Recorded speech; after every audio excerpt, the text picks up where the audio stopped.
Now we're going to look further at how the main file is used to actually change screens, more specifically how the change scene function is used to change screens. And to do that, we're going to look further at this intro.lua file and set it up so that it will actually work with the director class. So we're going to start up the top here. Going to type module open round bracket dot dot dot comma space package dot see all. Now, just sort of abbreviated version of how this works is package you can think of as just the whole recipes folder that's holding all the files for our app, and see all, sort of like it describes, it means that this intro.lua file can see all the other Lua files in the package or in the folder in this case. So it means that, well, specifically we want the intro.lua file to be able to see the main.lua file so that it can call or use this function to change scenes. So we only have this change scene function written once in the main.lua file, but we want the intro.lua file to be able to use it so that it can change screens. It can go to the menu screen, basically. So let's keep going. We'll see how that will work. Now, when we use director, we just have to set everything up inside this thing called function new. Basically, that just wraps every file that we're going to use in our app when we're using director is going to be wrapped in this function new. Again, a function is just a group of instructions. Okay, so our Lua file, intro.lua file, is just getting wrapped in this function new.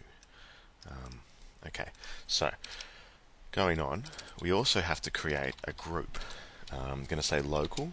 I'm going to call this one intro group. Again, local is just a variable, a storage container.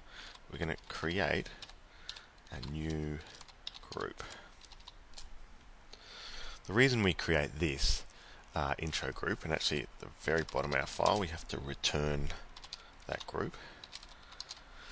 Now, the reason we create this group is every graphic we basically put on the screen, a piece of text or graphic, whatever goes on the screen, has to go inside this group. And that's so when director basically changes the screen, just so when it can get rid of basically the graphics or remove the graphics on the screen. So again, if we look at the simulator here and open up the finished version, we go to main. We click on begin. When we click the begin button, it needs to remove this background and also the begin button. So what we do is we put those that background and the begin button into a group, so when director comes along, rather than having to individually remove each graphic, and especially if you've got a whole lot of graphics, rather than doing it one by one, it can just remove the group, and that will get rid of all the graphics for you.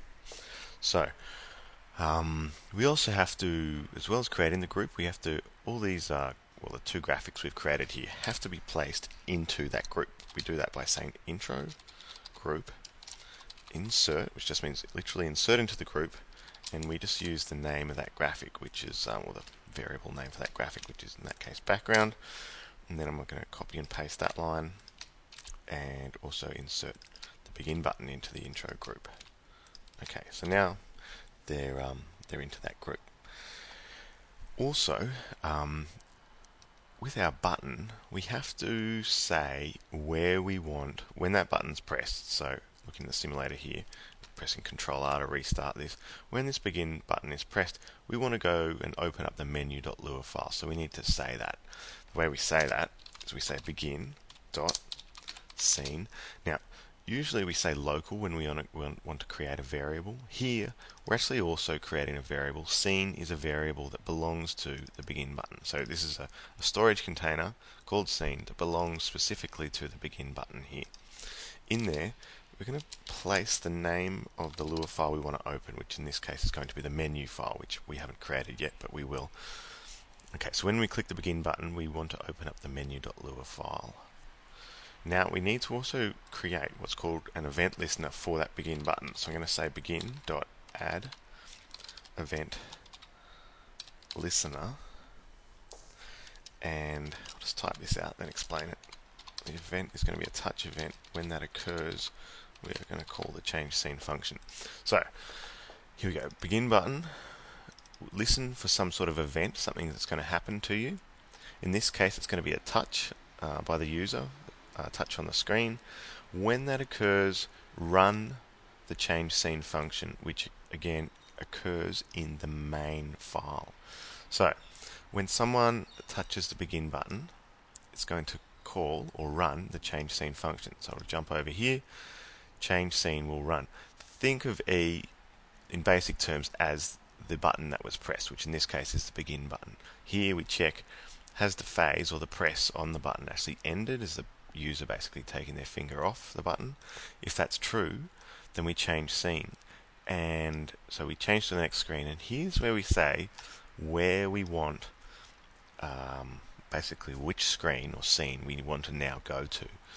So e.target, I suppose more specifically, you can actually think of e.target as the button that was pressed, which in this case is the begin button. So again, when the begin button calls change scene, you can really think of e.target as that begin button or whatever button was pressed. It won't always be the begin button. It could be another button when we create more buttons.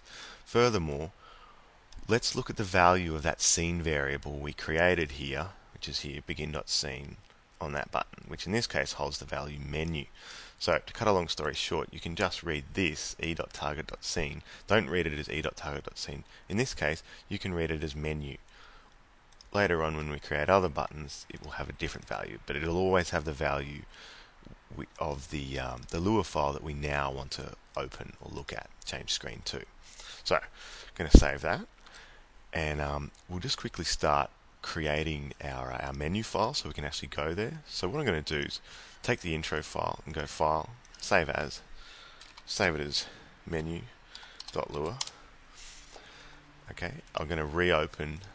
I'll reopen that intro file, so we got that open as well. Okay, but let's go to menu. Now in here, I'm going to change intro group to the menu group. Still going to create a new group.